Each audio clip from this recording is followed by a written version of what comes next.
Wait, you've got to be kidding me. Let's get this untwisted. So I'm really starting out this podcast by Googling 100 ways to say I love you in Italian. That's not me trying to be like all sly and flirty romantic right now. Genuinely, I love to try and pretend that I remember Italian much better than I do. I think it's always going to be my dream in life to be bilingual or to know multiple languages.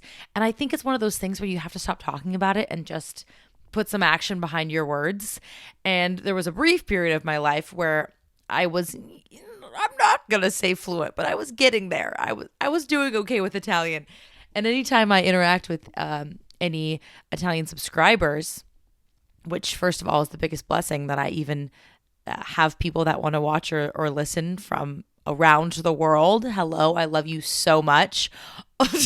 Or should I say, ti amo.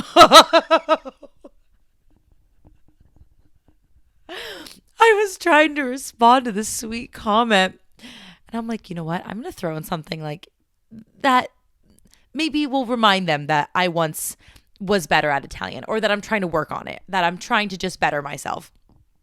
And I was speaking to Virginia in my YouTube comments, and I'm Googling this. I'm like, 100 ways to say I love you. I didn't Google 100 ways. That was the first article that came up. So forgive me there. And I have all this, I have this long list. And the funny thing about language, well, not the funny thing, the interesting thing is that if you look up like how to say I love you and you're not fluent in that language, of course, I might not understand, like if I say a certain type of I love you, it could mean like romantic, whereas I mean it as platonic or friendly. And so it's one of those funny things where you have to like give your own discretion. Like I'm going to type this out. I hope this is correct. I hope I'm not putting myself in a sticky predicament right now, or I'm just going to get laughed at. And that's totally fine too.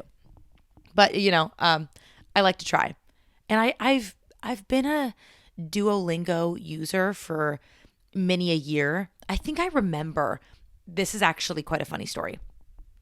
So the year of 2017, I fondly recall as one of the best years of my life. And really, that was just because a lot happened that year. And I liked the number 17. I felt like I had a great year as a 17-year-old. I loved 2017. Like it was just a good time for me. So at the start of 2017, I think I was just like in a good place in my life. Like I was flowing through school well. I was on our school spirit board, I guess you could say, like for our sports organizations and whatnot. And I really liked my position. I was just having like a good time. So it was like a good start to the year, which is always hard for me. I never like January. It always follows the Christmas season. And I'm always just like sad that Christmas is over, honestly. And then I think right around spring break was the first time that Keith and I went to Puerto Vallarta together, which is where all of his family lives. And that was so cool. Like I'd obviously never been there before. I'd only been to Cabo, but Cabo like doesn't truly count, I felt like. Or I just had a very Americanized experience rather than like truly going to Puerto Vallarta, which is funny because Puerto Vallarta is also a huge tourist area, but it just so happened to be where his family's from. So I got to meet all of his family. Like that was so amazing. It felt like such a important moment in our relationship. And I'm trying to remember if there was like anything drastic from like March to May, but I kind of decided really quite randomly that I wanted to take an online course. I don't remember why I wanted to do this, but something like I got inspired basically somehow to convince my sister to let me live with her in her studio apartment in New York City and also take an online course, which turned into an in-person course at Fordham University, which is also her alma mater. Go Rams. So that was absolutely amazing. I'm trying to recall like why I even decided to take the course at Fordham. If I'm going to be honest, I feel like I had some extra credit or some prerequisite I had to get fulfilled at Gonzaga, and I didn't know when I was going to do it, or maybe I didn't want to do it when I was going to be abroad. So I figured let's just do like two birds, one stone. I'll do it while I'm living in New York. So basically I convinced my sister, like, hey, wouldn't it be fun if I came to live with you for the summer? And in retrospect, this was one of the best decisions I've ever made. I think a lot of people my age have the itch to go live in a big city, particularly someplace like LA, New York, Chicago. And it's not that I don't necessarily like have that deep itch to be like in the center of things, like downtown, but I feel like living in New York, like straight, very center of Manhattan, for just that few month period got that itch out of me. And now I no longer feel like I have to go live that downtown chapter of my life, like being in the center of all the action, because I already experienced it. And I realized I loved it, but it also wasn't for me to that full extent. Like I loved the excitement of it all, but I didn't like the daily annoyance of just like little things, like, I don't know, like not having access to a car, walking. Oh my gosh, we would walk so many blocks to go get groceries, and then we would have to carry them all the way back and then all the way up to like her 4-story walk up. Like it was, like those sorts of things. It's a lot. And I loved my time with her. And that was another wonderful thing about 2017. But it was like the perfect amount of time to go explore, be young, enjoy ourselves. I was also 20, which was the worst time to go spend a summer there because, I was underage. That isn't, whatever. But so I took the class at Fordham, which was kind of awkward at first because I'm a really nervous and shy person when I'm in. Oh my goodness, I'm getting advertisements for the Italian language now on my computer. Just because I type in 100 ways to say I love you doesn't mean I am fluent. Love that for us. Yes, so I was taking, I want to say it was like a leadership course. I literally don't remember. I just remember it was a nighttime class. I would take it like once a week. And I think my professor like didn't even know my name because I was so quiet. Like I was just that quiet person in the back of the classroom. But the rest of the time I was doing this internship at a PR agency that specifically worked with like luxury hotel brands or luxury travel brands. And that inspired my love for hospitality, which is, very serendipitous. And here we are now recording a podcast, quite fittingly.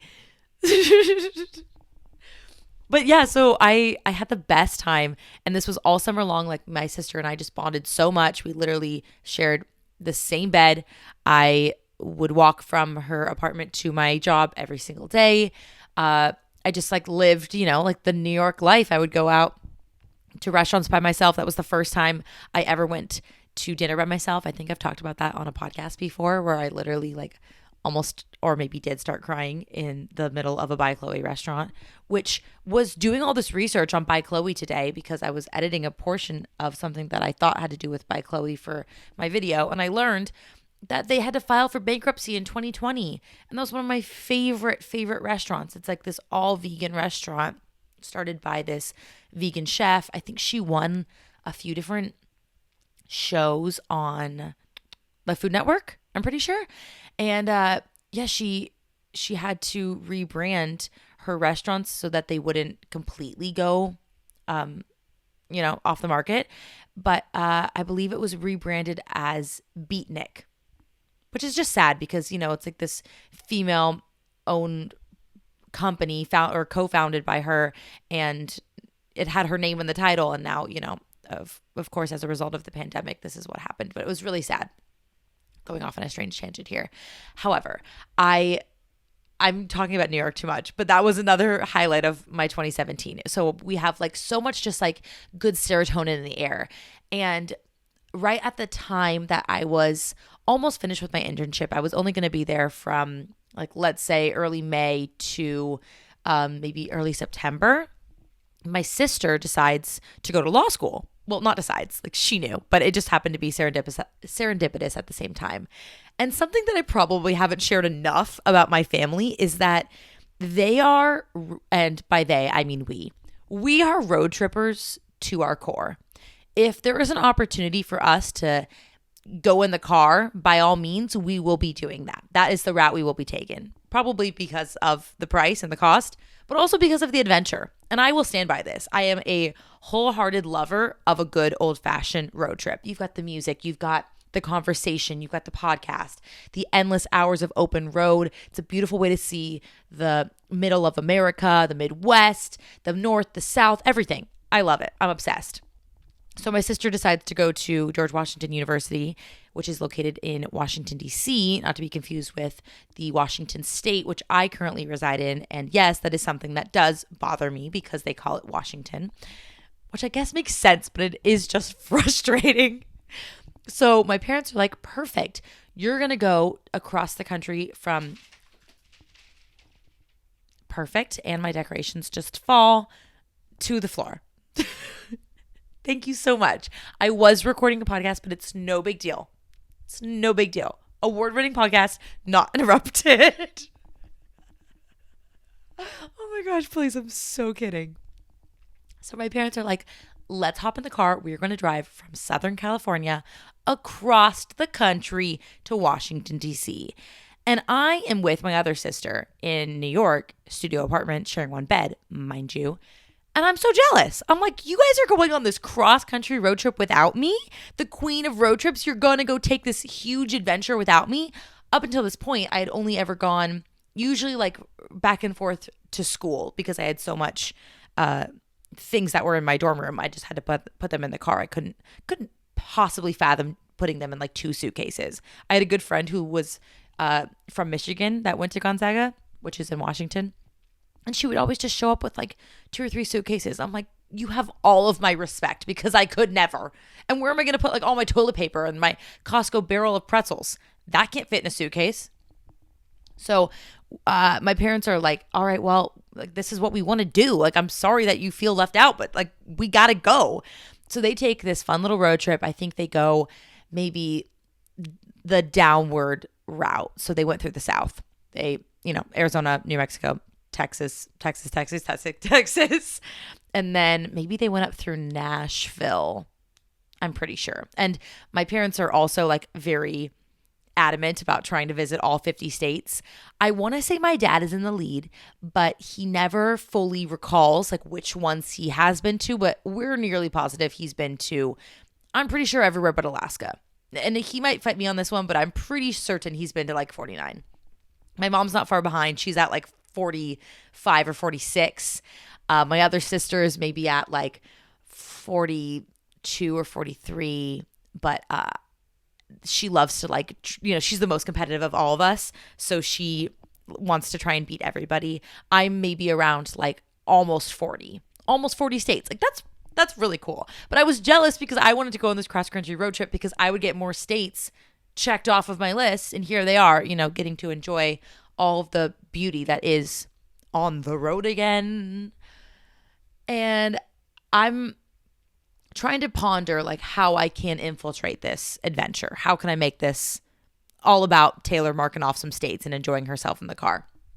So all of a sudden, like literally out of the blue, my parents are like, well, we're going to need to drive the car back because I think it's really expensive to park a rental car in a different location than where you rented it from. Like it's an option. You could leave it in Washington, D.C., but it's usually, I think, a lot more money than just renting it for X amount of days and returning it.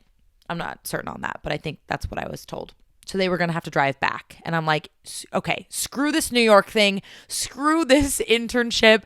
I'm Audi 5000. I'm getting in the car and I'm driving across the country. And that is literally what I did. Another amazing highlight of the year that is 2017 in all its glory. And I basically I would think I was supposed to do my internship for another few weeks. Like they knew it was a summer thing, but I don't think they knew I was going to be leaving that early. And I was so shy at that internship. Like I would kind of be like working in this weird like corner, and I worked with one other person at the same time as me. And it was just kind of like a awkward environment. I think I just, I was just not sure of myself, and I was so unconfident, and everybody would bring lunch and we would sit in like this round table in the middle of the office for lunch and like eat together. But like they were all good friends and I was just like one of the awkward interns. So I was so quiet, and I just like think back on those moments like, what did they think of me? Like I was just so awkward. But when I emailed them kindly letting them know I was going to be leaving pretty soon. They were like, "We loved your time with us." Maybe they were just being polite, but who the heck knows? That's another funny thing about being underage. I was invited to go to the beach with them, which, oh my gosh, thinking back on that now, had to have been the most awkward, like painstaking moments. Like I was so nervous for this excursion. I want to say we went on like a Friday or something, and they invited me to go to, I think it's called Rockaway Beach. I could be wrong, but it was going to be my first time going to the Atlantic Ocean. And I was like, this is incredible. I have to be there, even though I'm going with my much older coworkers who probably think I've never muttered a word and I'm just an awkward human being. And I might have to be in a bathing suit next to these people. Like this could be strange. And we have to take a train out there. I think they arranged for us to take like the subway, then maybe you take the train, or maybe you take a really long subway. I kind of forget. And then you arrive at the train station, and then like one of the main vice presidents, her husband was like, "I'll pick you all up and then I'll take you to the beach." I'm like, this is a little strange. This is a small company, by the way. So I guess we could all fit in his SUV. But we arrive in like Far Rockaway. I'm riding on the train by myself because I didn't live in the same location as anybody else. And I'm just like sitting in my own little seat by myself, like probably listening to music or something, or just being awkward in general. And I remember like one of them like went to the bathroom and maybe saw me sitting by myself. And there was a whole group of them up ahead in like the next car. And they're like, "Oh my gosh, like you should come join us." And I was like, okay. Even though I think I felt like more comfortable with my own company because, again, awkward. So I like moved up all my stuff, and I was so just like shy sitting next to these people, and they're so kind to me, and I'm just like, hee hee, laugh when looked at. Like I am uncomfortable. Yeah, so we get to this beach, and I'd never experienced anything like the East Coast beach experience. And I know it's different probably for every state. Like people in North Carolina, like they rave about their beaches and stuff there. I know the Outer Banks is kind of in that area as well. But in this part of the Rockaway, should I be looking this up? I'm pretty sure it's called Rockaway Beach. Oh, and of course, there's also another one in Oregon.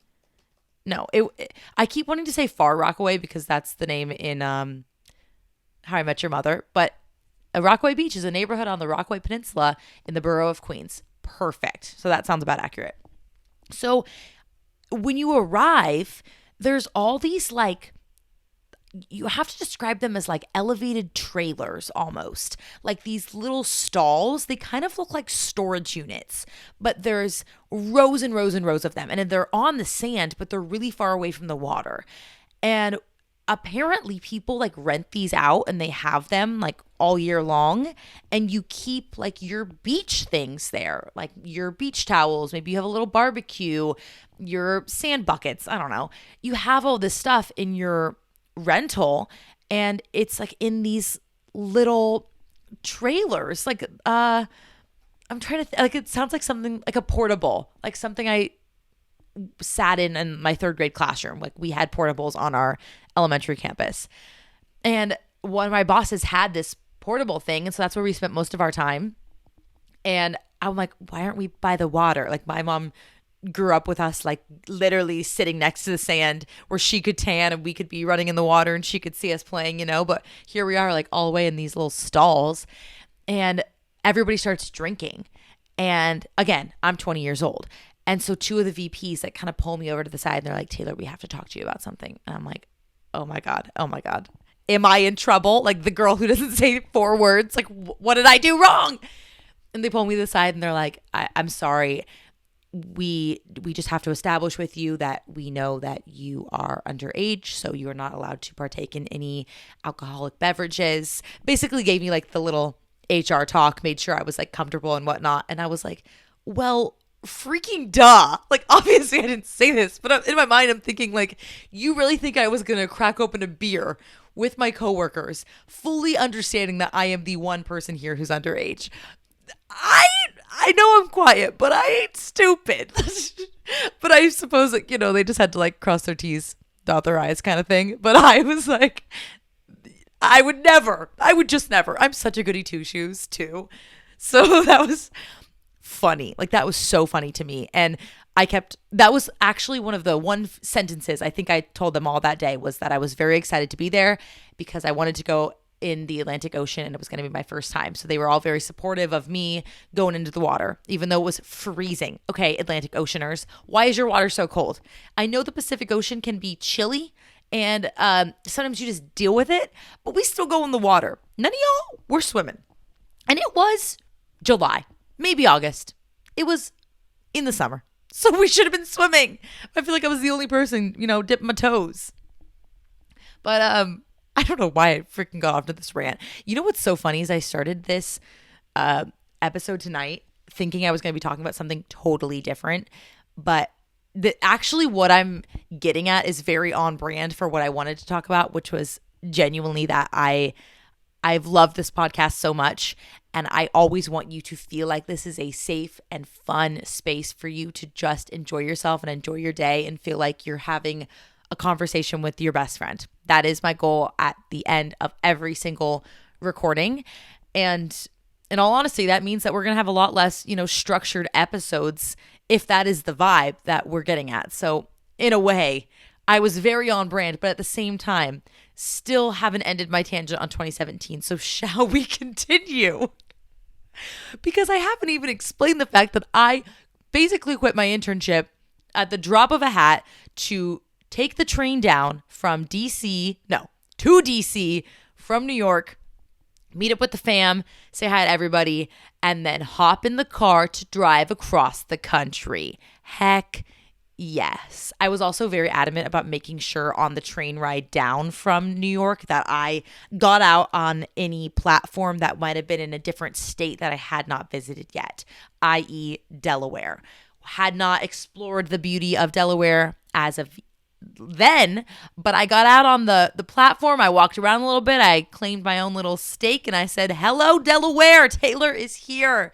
Cross that one off my list. Now that's kind of a little bit of a cheat. Normally I'm a little bit better about exploring the states that I'm in, but you know what? It's a count. Okay. And if you want to fight me on this, you can fight me on this, but I'd like to see your list of the 50 states that you've been to because I'm trying to make my way up and beat the family.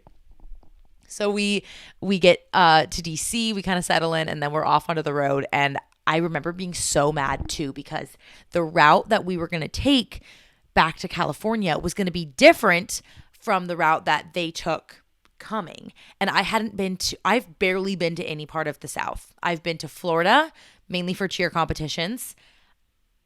And I think that's it. I might have been somewhere when I was really little. I want to say I went to South Carolina when I was a baby, but I feel like that almost doesn't count because I want to remember, And so I'm like, that's not fair. I could be crossing off 10 more states or something if we were going through the South. But I get it. Let's do a new route. Let's have a new scenery and let's do this thing. So we went kind of upwards and then over because my mom wanted to surprise us and take us to her mom, my grandma's hometown in middle of nowhere, Pennsylvania. And it was so cool. It was so cool to see. But I was like, why are we going so far north? Like, we're trying to go to California. But we kind of like went up or whatever. And I got to cross a few more states off my list. Like I don't think I'd been to Kentucky. And we happened to cross over when we were going through West Virginia. And I don't think I'd been to Nebraska. So I got to cross that off my list. And yeah, that ended up being a really fun road trip. It was just me and the parents. And I think we took like 6 or 7 days or so. My mom and I ended up doing Colorado to Southern California all in one day too. And that was a lot. That was so much driving. But the key is if you are a road tripper or you want to be one, if you only have 2 people with you, or even if you have more, you need to switch drivers every 3 hours. About every 3 hours is when you kind of start to feel like maybe you get a little bit too comfortable behind the wheel and then you could start to be tired or lazy or something. 3 hours is a good breakup. It's also a great time to just do like a little gas fill up, potty breaks, snacks, everything. My other friend also has a rule. I don't know why I said other friend. My friend, Jordan, she has a rule when she's driving up. Normally she'll do Southern California to Portland that she can't stop unless she has 2 out of her 3 requirements met. So especially if you're trying to like make this in good time or you don't want to be driving in the dark, you have to be conscious about your stops. So hers were food, bathroom, and gas. So if she had two of those things knocked off of her list, then she could stop for something. But if she was only hungry, then she'd be like, okay, I'll wait till I need gas. And then it makes a little bit more sense. Kind of just, good strategies. We're talking strategy here on the Don't Get It Twisted podcast because you need to understand how important road tripping is in my vernacular, like in my everyday of life. So the last monumental part of 2017 is the reason I started this conversation was that in like 3 weeks time after I would return to Southern California, I would be leaving to go across the globe to none other than Florence, Italy. And I've already talked your ear off about Florence so much. I am that person who studied abroad once. I did a whole podcast episode on it. If you're interested, you can go listen to that one. I did have the most wonderful experience, and there are probably some things I left out because, I go on my tangents and whatnot, but that's half the fun. But I remember my mom and my sister dropped me off at LAX when I was leaving, and I just like started crying. I think I was just so nervous. It was probably one of the first times I had done a huge flight by myself. I'd flown to Seattle by myself, or maybe to Spokane or to New York. And like, that's big, but I just felt like I was so nervous to go away for 4 months, first of all, and also just like I had no idea what to expect. I spent the whole previous semester of my school like debating if I was even the kind of person who should study abroad, and if so, where should I go? I was so against going to Florence because it felt like the stereotypical place to go at my university because one, it is.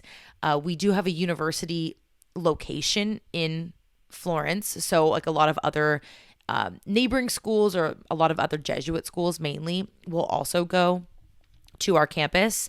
It's called Gonzaga in Florence. So if like you go to LMU or something and you want to go to Florence, like it's a good sister program basically. So it's kind of like one of those things like at Gonzaga, there's certain like bucket list items that a lot of people like to check off, and like going to Gonzaga in Florence is one of them. And I didn't want to just be like another one of those stereotypical stories where it's like I did the stereotypical bucket list things, but at the end of the day, like there's a reason why things are stereotypical. It's because they're amazing and it's wonderful. And I was so up in my own like ego that I couldn't let go. I was going to try and pass up Italy because of some stupid bucket list. I wanted to act like I was better than. So stupid. And it ended up being, of course, one of the best experiences of my life.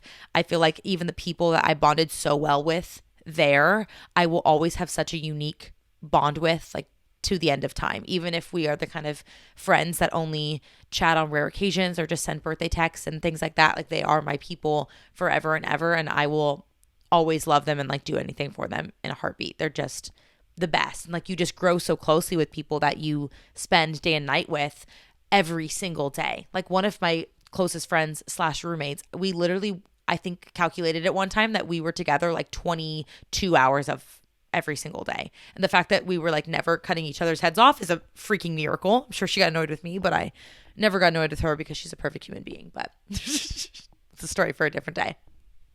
But I was in LAX and like crying my eyes out, and I was just so nervous. And I mean, if that's like a sign that, I don't know, I always feel like when I'm sad about something, or if something's making me so scared and like I'm jittery or I've got butterflies in my tummy or something, it means that I care about it, and it means that it's something that is putting me outside of my comfort zone. And you always know when those circumstances happen, like you're going to come out of it on the other side better than you were beforehand. And that's 100% the case with that situation. I mean, it's not like I'm going to be that person who's like, I'm a changed human being after going abroad, but I really just mean like I came out of my shell. Like I just told you all, I was the girl who barely spoke any words to her coworkers, and like these really kind and inviting, warm adults that were being so nice to me, and I was just like this scared little Californian afraid to open my mouth to these New Yorkers who I thought were maybe just so much cooler than me. But in all honesty, I was just so unconfident. And I think Florence, or maybe just like getting out of my comfort of my Gonzaga bubble or my hometown bubble, helped me see that. And that's really what I mean. And also, two other amazing parts. I was like, wait a minute, there's got to be one more thing in 2017 that made it amazing. Two more things. Keith involved.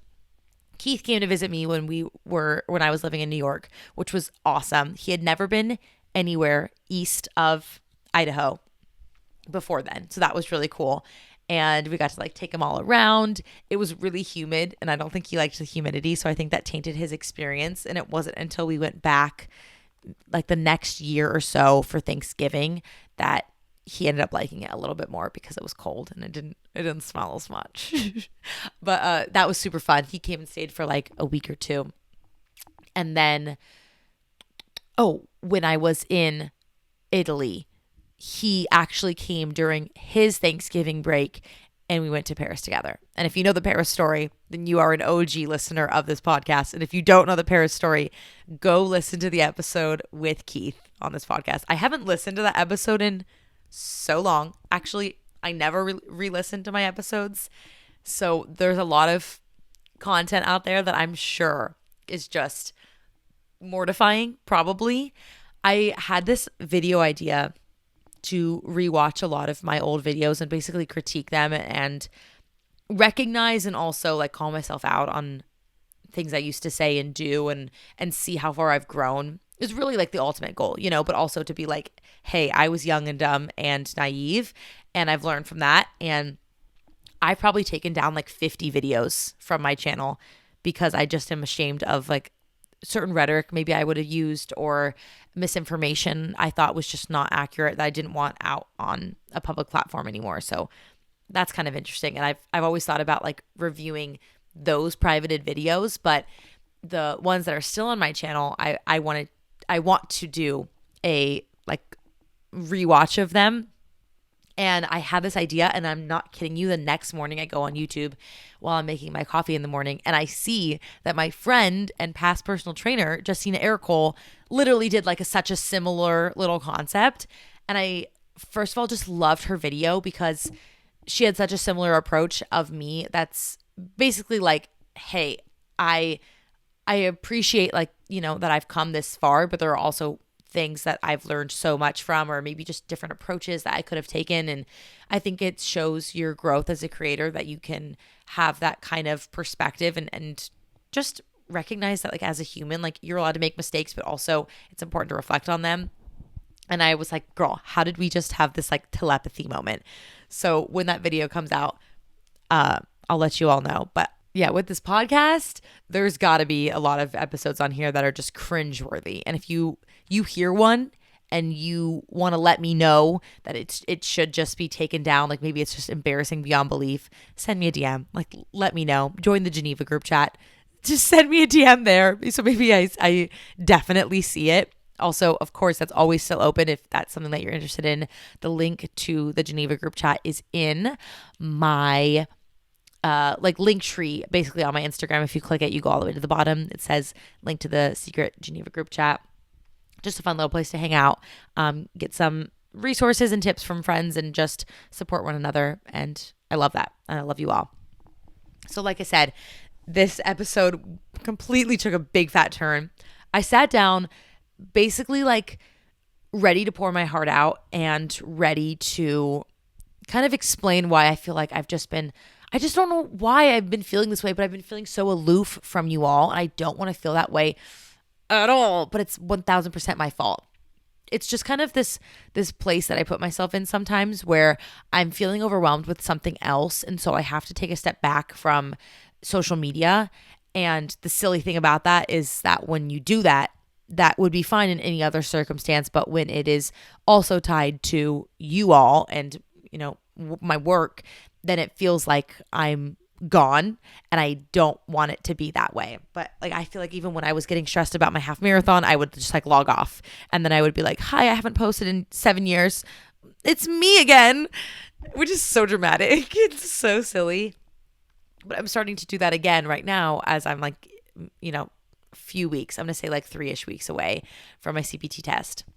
And I hate that because one, it's so superficial that like that's something I have to complain about. And I'm not complaining here. I'm really trying to emphasize that I feel sad because I miss you all and I love the connections that we have. And I've kind of made it a vow to myself to put my Kindle away when I'm doing my treadmill time. Normally I sit there on my Kindle and I read and whatnot. Although I miss reading, like you start the year and you're like, I'm going to read 70 books a day. And now I'm like, ugh, I haven't seen my Kindle in a week. Like, where is it charged? Is it even around? Did I leave it in Kansas City? I don't know. But I've kind of vowed instead of doing my Kindle time to go through DMs every time or go through YouTube comments because that will make it just makes me happier. And I appreciate that connection with you all so much. And I don't want it to feel like I'm putting anybody to the side just because my schedule is so poopy. And let me clarify something here because I think it's so stinking funny. The only reason like I'm going into ultimate stress mode with this test is because I screwed myself over. This is self-inflicted to the max. If I was a responsible person, I would have already been certified a year ago when I bought the examination. Like we all went through that journey together. I told you all I had a really bad mental health moment. I couldn't prioritize anything other than focusing on that. And that is the honest to God truth. However, I think that if I was more responsible, I would have rationed this out in a much more realistic manner. And I would be, studying this over like a 4 or 5 month period, like, a traditional course would be taught. But I decided to do most of it in about 6 weeks. And that's about 23 chapters. So I'm doing about a chapter a day or two, which doesn't, when you think about the math, that doesn't make sense. But like, things have happened in between. Like I was away on vacation. I don't know. I was like, there's got to be other things. No, there has been. Oh, like even when my sister was here visiting, like there's certain things pop up on the weekends where like you're not able to sit down and study. So I'm doing either half a chapter or a full chapter in one day. And it's just a lot of information. But in any other circumstance, it would be like, this is no big deal. Like, why is she complaining about this studying time? The only reason is because I'm like doing this accelerated version, I guess, if you want to put it that way. If you are somebody who is like a law student, you're in grad school, you're in medical school or something, please know you have all of my respect. And what I am doing is just a little morsel of what you have been doing for however many years you are in school or months or days or weeks. And I don't want it to seem like I'm being like this melodramatic person, but I have a podcast and I have a YouTube platform. And what do you do with those things? You share things about your life. And so sometimes, you overshare about my schedule and how many things I'm squeezing into it. So I just don't want it to seem like I'm being so complainy about how much I'm studying, but it really is just taking up my day and my night. And if I'm not studying, then I'm working out or I'm, taking Reese on a walk or something, or I'm eating. And that is the honest to God truth.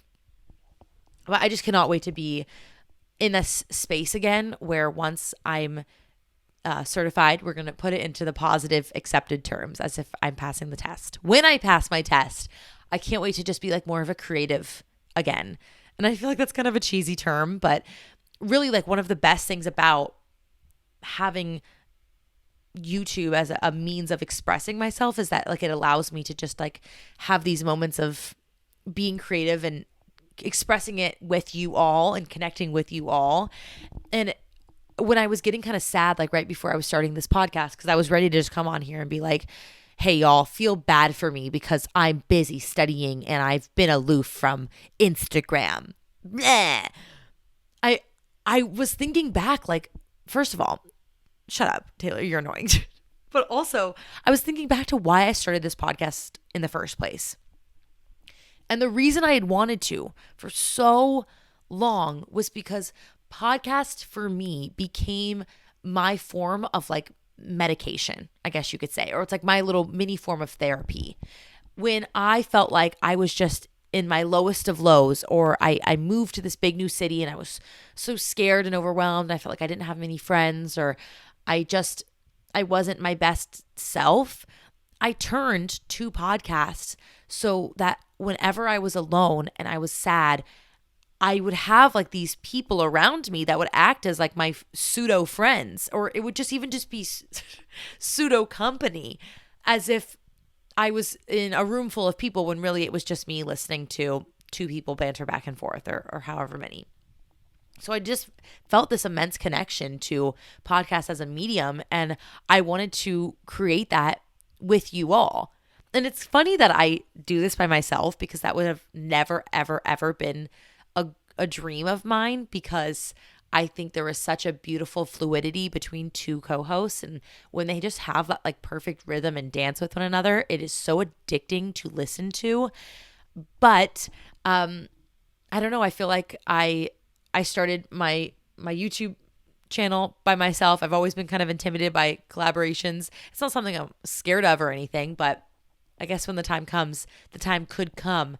But for now, like just the fact that we have this other extension where we can just talk with one another, and now I could be in the position where I offer that kind of familiarity and pseudo friendship and company for you all, could quite literally bring me to tears. Quite literally, because podcasters like became my friends, and it was something that I knew I could count on and I could rely on. And that's why it broke my heart even thinking last week that I basically and wholeheartedly, I forgot to record an episode, and I was on a vacation. I was on a trip, and I was like, well, gosh, dang it. What in the heck am I supposed to do? Like, I didn't do anything. And that broke my heart, because what if somebody is listening and they rely on this for their company every single week? And I'm giving myself like too many toots of my own horn here, because I don't think it's that drastic. I know it's not that drastic, but that's how it was for me. And I found my podcasts that I love, and I stuck to them, and they're my ride or dies. And it's kind of like those people in your life that you will fight to the death for. And that's how I feel about certain podcasts that I just fell in love with. And I wanted to emulate that all for you with Don't Get It Twisted. So anytime you're feeling down in the dumps, you can turn on an episode and you know that we're just going to have like a 40-minute conversation where we're just going to enjoy ourselves. And we can talk about whatever the heck we want. We're going to talk about how great 2017 was. Or maybe you had a really or maybe you had a really shitty 2017. Sometimes I talk so fast, my mouth hasn't processed it yet. Like the brain has already collaborated what's going to happen, but it didn't finish processing to my mouth, and I stumble over my words. But you all know that by now. But yeah, maybe you had a really bad 2017 and you want to call into the podcast and we can talk with one another. I would love to do that. If you know how to do that, let me know. If you want to come talk, or you just want to chat about literally whatever, I feel like that would be a wonderful way to just actually connect beyond just Taylor sitting here with a microphone, because that's great. But the more the merrier. Two is, what is the phrase? Well, one is the loneliest number that you'll ever know. Two can be as bad as one. What I really was getting at was two's a crowd, but three's a company. But that doesn't make any sense. So, something along those lines is what I'm getting at. Bottom line, I love you all, and I'm so appreciative that you come back and listen to this podcast every week. And if you are new, God bless you. Thank you for even wanting to listen. And if you are a tried and true twisty, then you have my whole entire heart, and I'm so beyond grateful for you.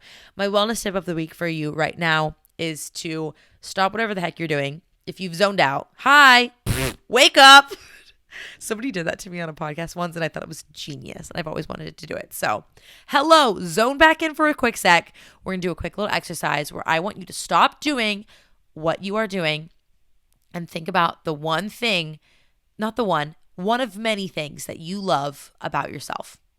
But just right now, center in on one. Think about the one thing that you love about yourself and why it makes you shine, why it makes you sparkle, why it gives you your sparkle, and what it is that you want other people to notice about you with that sparkle. Or maybe you don't even need the external validation, because maybe that was a superficial thing to say. What is it that you love about that, and why do you love it, and why does it make you feel good? Just give yourself a little happiness pep talk and hype yourself up for like 4 seconds or 20 seconds or for the rest of time, because you deserve it. And I think a lot of times we don't give ourselves enough credit, and we're always, always, always our own biggest critic, and we're so in our heads, and we don't give ourselves enough love and kindness, and we need to do that more often. I love you all. Thank you for listening to this tangent. It's not even an episode. It's just called a tangent. What if I just named this episode Tangent? Don't listen. Oh gosh, I love you all so much. I forgot to mention that this is a no video podcast because I'm currently sitting in my pajamas and I just showered and I just felt like I looked a little meh. So I hope that you enjoyed the sweet raspiness of my voice. I've heard it's raspy. Let me know if you agree. All my life, it's just been my voice. Don't know if it's raspy or it's just me. I love you. I will talk to you next week. You've got this. You're going to have an amazing week. Put yourself out there. Do something kind for yourself. I'll talk to you next week. Love you so much. Bye.